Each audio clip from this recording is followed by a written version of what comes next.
სამუშაო დროის ხანგრძლივობა წინა კოდექსთან შედარებით საგრძნობლად გაუარესებულია. ამ განცხადებას საქართველოს პროფესიული კავშირების გაერთიანების ხელმძღვანელი აკეთებს. პროფკავშირების საკონსტიტუციო სასამართლოსგან შრომის კოდექსის მე-14 მუხლის პირველი ნაწილის არაკონსტიტუციურად ცნობას ითხოვს. ეს პუნქტი კვირაში 48 საათიან სამუშაო რეჟიმს ადგენს იმ შემთხვევაში, თუ პირი სპეციალური რეჟიმის საწარმოშია დასაქმებული. პროფკავშირების აზრით ეს მუხლი დისკრიმინაციულია და ასეთი პირების შრომით უფლებას არ ღვევს.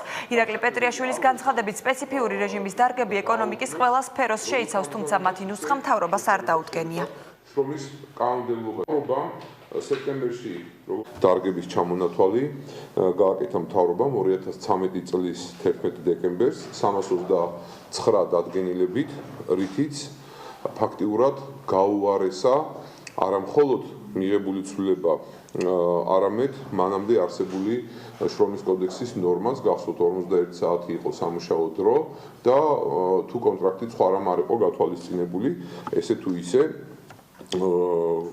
ფაქტია, რომ უფრო მეტი სამუშაო დრო წესით უნდა ყოფილიყო ზეგანაკვეთური.